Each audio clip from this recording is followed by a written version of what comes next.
Hey guys, if you want to know how she grew 200K, keep on watching.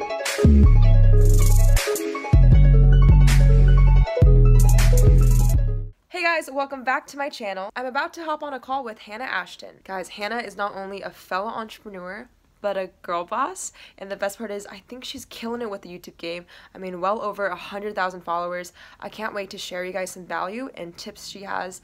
This is a great opportunity for me to ask her questions. Yeah, make sure you guys like and subscribe this video. Let's get started. By the way, I just hopped off the call. It was super great.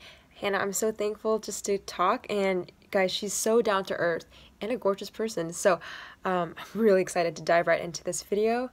So check this out. Hello.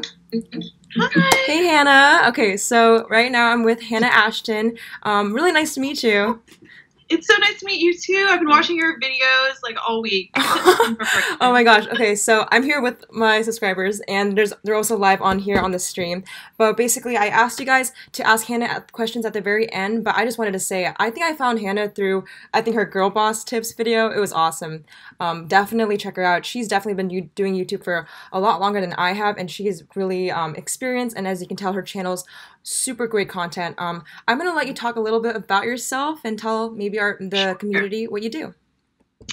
Sure. So I'm Hannah, and I am a YouTuber, influencer, and recently a business owner, but I'll get into that in a little bit. But first off, about my YouTube, I started doing YouTube when I was in middle school, and like late elementary, I had an American Girl doll channel, so I started like making stop motions and stuff with my dolls.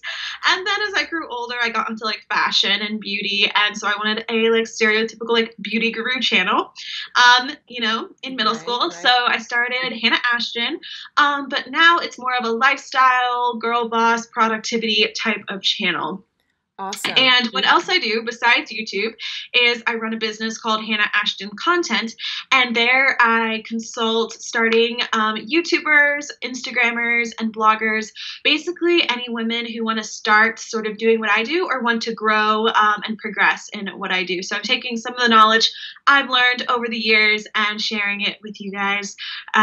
So yeah.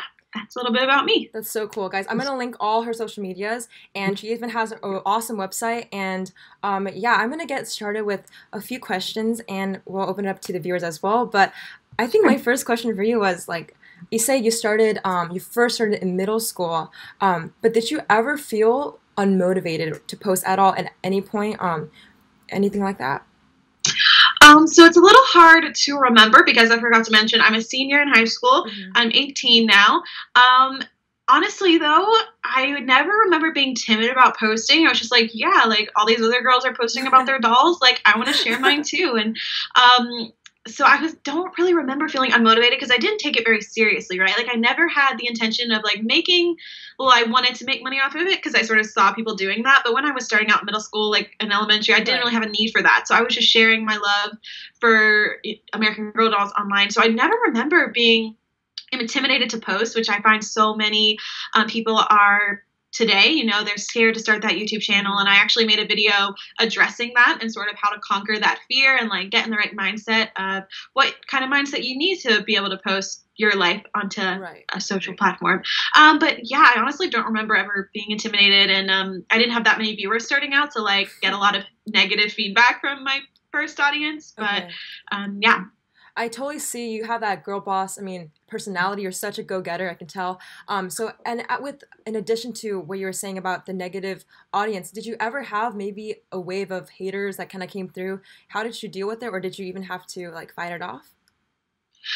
For sure. So what I tell people when they ask about like haters and negativity is I find the bigger you get, the more you have, just because you have more people coming to your channel that don't know you as well as like your loyal fans or viewers. And so when I have a video that does better than all my other videos and it gets a lot of recognition in the public face of YouTube, you know, like I said, not just those loyal viewers that really know me and follow me on everything, that's when I notice I get a lot of, you know, like snarky comments or like, why are you doing this way? And I also have noticed that you just sort of have to like acknowledge that that's going to happen, but then also don't give it too much thought and too much, you know, just have to go along with keep uploading. Like, don't let that get to you, which I'm sure you all have heard of, just like ignoring the haters. But another thing that I notice I get some negativity on sometimes is I like to share my faith on my YouTube channel. It's a big part of my life, and so that's, since my channel is about my life,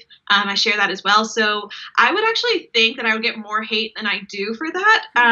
But every now and then I'll get someone coming on here and sharing other opinions. I think is totally great, and I love to hear other opinions. It's just like when it comes in a negative sense, and I'm like, I don't really have room for that on my channel. So.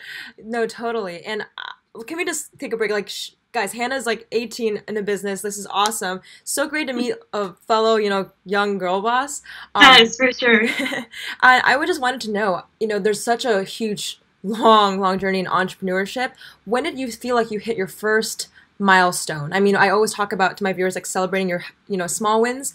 Yeah. Maybe I heard that some of your videos hit millions. Like, when did you really feel like you hit your first milestone? And did you expect to do it, or how'd you do it?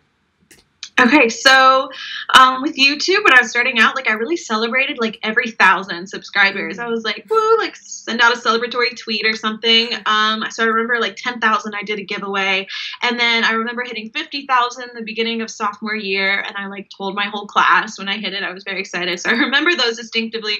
And then one really big one that I was always reaching for is 100,000 subscribers. I feel like that is the first big YouTube milestone, because you get the plaque, which I still haven't gotten in the mail yet because I just hit it last June and it takes a while. Right.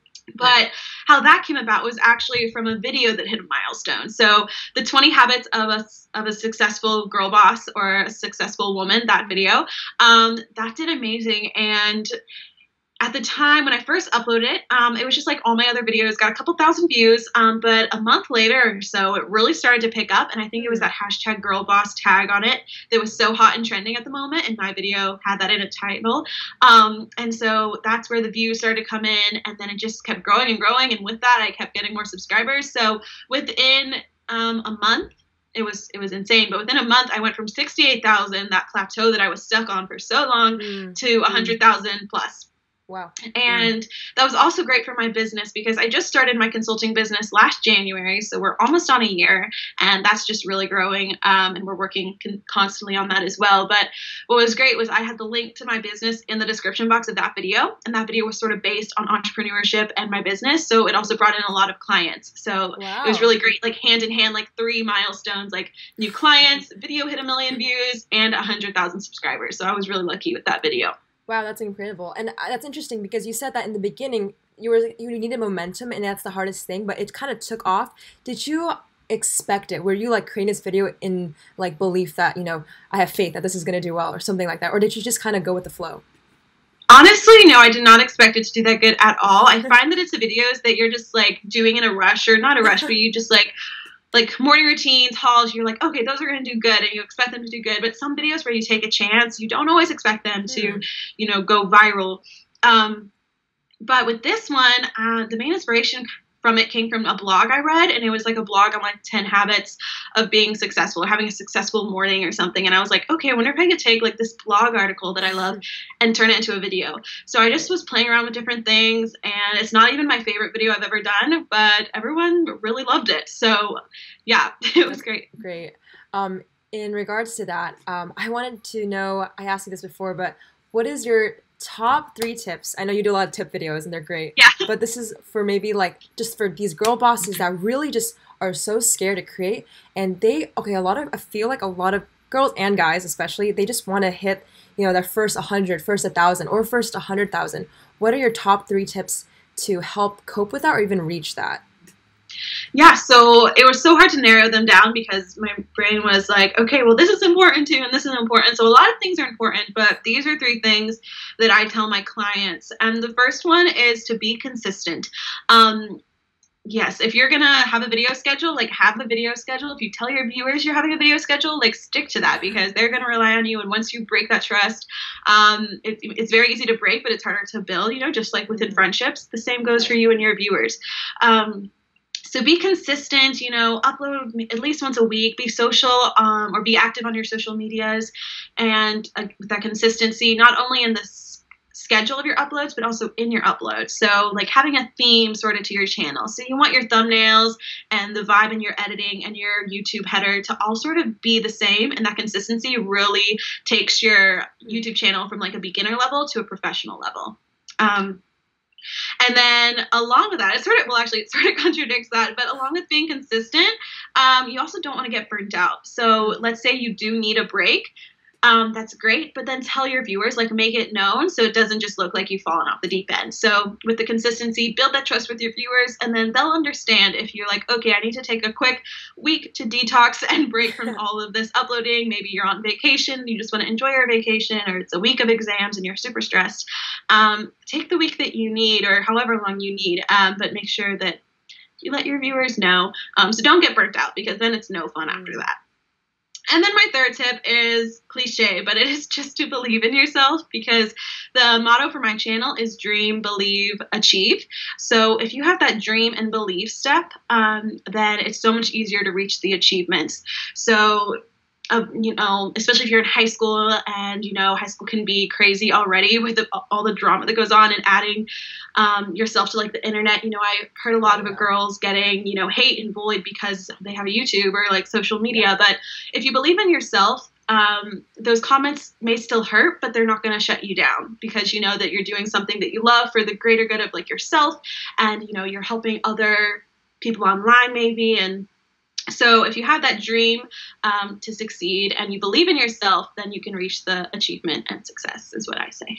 That's great. To recap, I feel like you mentioned a lot about, you know, you want to have consistency even in branding. So you're talking about cute header, making sure your thumbnails look great. That also applies to your, you know, your business too, in entrepreneurship, right? All these tips in having trust with your client also applies in multi ways, right?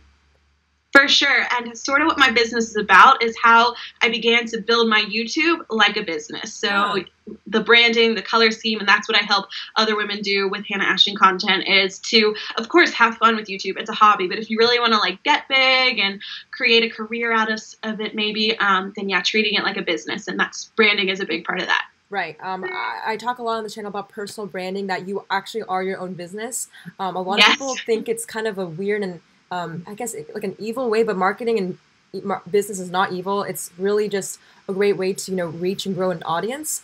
I wanted to quickly mention, I think you briefly went over that the hashtag girl boss, you know, the title really helped you pick up pace. Do you recommend girls to, you know, look up trends and use a hashtag in the titles? What do you think about that? For sure. So if something's trending, if you go on the YouTube page and it's trending, then that means it's being searched a lot, and that means a lot of people are liking it. And so obviously you want to create your own content and create content that you love. But if there's something trending that's within that passion you have, then definitely utilize that. I will say one thing though, I started using the hashtag girl boss because it related to me, and I love the idea of it. I read Sophia Amoruso's book. Yeah. I loved it. And then I looked a little bit more into it, and I noticed that she did want to keep it copyrighted, and she didn't really want other people to use that for their businesses or make money off of it. So it's fine to use in just like your Instagram posts that are on social media, but making money off it like I do with my videos, she didn't really want that. So if you go on my channel now, I can't change the thumbnail text, but I changed all my titles to hashtag boss babe. So that's sort of what I'm branding under now. But so if you see something trending like that, it also look out for copyright, and if you see it is copyrighted, like twist it around, change it up a bit, and make your own trend or your own hashtag. Sounds good. The last thing I had, Hannah, this has been a blast, is what are your future plans with your personal brand? Like you told me that it's been a year. Congratulations. I mean, I think that's the hardest thing in entrepreneurship, is like people kind of in this, I think the 6-month phase, you either give up, there's something wrong, but you went through it. And I was wondering, what's your future plans with everything? Yeah, so we're actually rebranding Hannah Ashton content, kind of. So we're changing our website. We're going a little bit more professional with WordPress. So we're changing all of that. And this past month, I actually have a team now of other women that are helping me out with Hannah Ashton content. So it's insane. We're building a little empire, and it's great. So we're going to have consistent blog contributors. So we're going to be running a full-time blog and podcast in 2018 on Hannah Ashton content. Yes, and I actually want to talk to you about being on the podcast. So I would love that. Yes. That's awesome. Yeah, and so we're going full swing with that, and then I really hope to continue making videos, especially because next year I start college, so making videos all about that journey too. Wow, and are you going to, in college, are you going to go study business as well, or are you going to focus more on any other passions you have? No, I find my biggest passion is definitely business. So I'm not sure what major yet, whether marketing, entrepreneurship, PR. I'm gonna have to decide that. But yeah. It's awesome. And I just had a quick question. Are you perhaps self-taught? Any courses you've possibly taken? So I haven't taken any like official courses online, but I would say I teach myself so many things, like you've said, from books. Like I have, my friends laugh at me at how many like nonfiction self-help books I read, and they're reading all these, like intricate novels, and I'm like, no, I'm just reading this book about like how to make your brand better, and like all these random books. They're like, why do you find that entertaining? Me too. And I'm like, yes. And I'm like, no, it's like so great. Like I'm learning way more than I just did in the past class that I was in. So, yeah, so definitely I'm Googling stuff all the time, especially with the business. I had to learn so many different things that I never knew. So Googling, books, I love all of that. Yeah, and guys, the internet's practically free. You can, anyone I believe can, there's so much access to knowledge. And I think the last thing I wanted to wrap up and just ask you was, I remember when I was starting, I was kind of lost because, I don't know, do you have a mentor figure? Who was like your main inspiration, I guess? I guess for YouTube, it had always been just like the bigger YouTube stars for lifestyle. And I just always loved the feeling I got when I would log in and watch their videos. And I sort of wanted to create that same feeling for my YouTube. But then for my business, I would have to say my good friend Lauren Taylor. She's right out of college, and she started her own magazine publication called The Letter. And so I've worked on her team for the past 2.5 years. And she's just an amazing entrepreneur, and I love her. She's the sweetest. And working with her YouTube channel and helping her grow her channel to go along with the magazine, that's what inspired me to start my consulting business. So if it wasn't for her, I don't know if I'd have the business today. So definitely hers. She was a big inspiration. That's great that you have a great circle around you. Well, I don't know about you. I had a great time asking you questions. We talk a lot about personal branding, and I'll put a link below about the courses. I guess there's not much I can say about how to start, but I would just say start and make videos. And I'll put a link below in the course I'm in. It's great, and we've talked a lot about personal branding, and more will be covered there. But let me look at my viewers, what they're asking, and see what we're getting. So I actually have my vlog camera too. Like I'm doing a week in the life. Could I film you? Let's do it. Questions. So one of the questions I got was opinions on like, having to study on a course. Like, there's such a like regular path for all students to take, but entrepreneurship is kind of like the counter route. Like you don't always have to be in school. What's your opinion on like taking like the full route, or is it okay to branch out and do other things? I think it definitely depends on where your big passion is. If you just love entrepreneurship and you can't see yourself doing anything else, it's kind of like how I am. I'm in that boat right now. Then I say like take the full course and learn as much as you can about it, and just surround yourself with that. But let's say you also love biology, or you also, maybe you want to be a teacher one day, or whatever your other interests are as well. Entrepreneurship is something that you can totally learn just like as you go. So like I knew nothing about starting a business, and I wish I maybe would have known more before starting, but it's something you can learn along the way. You can't learn how to be a surgeon along the way or on your own, but entrepreneurship is something you can learn. Like she said, through the internet or through books, through mentors. So definitely if you have other interests, maybe pursue those and do entrepreneurship on the side, because you can still learn so much on the side. That's great. And I think something to add to that is I feel like people forget that people are literally, like, people ask, how do you become a personal brand? I feel like people forget that you are a personal brand. Like, you probably already are. You already have a social media footprint, and you can just monetize it. That's just the only difference. A question I got was, what's your favorite video, Hannah, that you made? Oh, okay. There's like 300 videos. I don't even know. Okay. If I had to do a category, though, I really love routine videos because especially morning routines. I don't really like night routines because it's dark and there's not good lighting. But I'm a morning person, so I really like showing you guys how I, take on my mornings and make the best of them. And, it's all pretty and like coffee and fun. So those are my favorite to make and edit. Awesome. And my question was, what's your, for people that, I have a lot of girls who are like, I only have an iPhone to film, or I don't have much equipment. I would like to know maybe stuff that you used or maybe started with, and maybe tips for beginners. Yeah, so I started with a Dell like mini pink laptop, and I just used the camcorder. And something that really annoyed me about that I still remember is like the images were always flipped, like a mirror. So when I would like hold up a product, like it was always flipped. And so I definitely did not have the best equipment starting off. But if you have an iPhone, like that's better than what I started with. So my biggest tip is to be in front of a window. This is actually my filming setup right now. Like if you guys can see, I have my ring light and my Target bags from a haul. So as you can see, I sit in this chair, except I'm turned around, and the window is right in front of me. So if you can get that, the quality will be significantly improved. So yeah, use your iPhone. The back camera is better than the front camera if you can do that. And a great window. Awesome. And do you edit on, your edits are great, by the way, on YouTube. Do you edit Final Cut Pro, iMovie? What's your like tech setup? Yes, so I got Final Cut Pro freshman year when I decided to really like dive in. But I started with Windows Movie Maker. I then went to Adobe. Then when I got a Mac, I got iMovie. So I just went my way up. So editor, you know, you guys probably won't be doing tons of intense edits starting out. So you just need something basic, add some titles, add some transitions, that kind of stuff. All right, that's perfect. I'm going to quickly just, you know, let you have your day. But can we take a quick selfie? Yeah, for sure. All right, or let me fix my hair. All right. After school. All right, guys. The viewers and Hannah will smile. 1, 2, 3. Cute. All right, Hannah, I'm going to wrap up this call and tell you guys to check her out, guys. Crazy content. She makes, I mean, check out her business and her Instagram and her YouTube.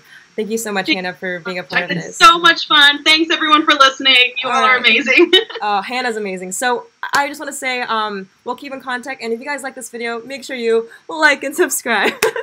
All right. Yes, definitely. All right. Bye, Hannah. I hope you have a great day. Bye, you too. Bye.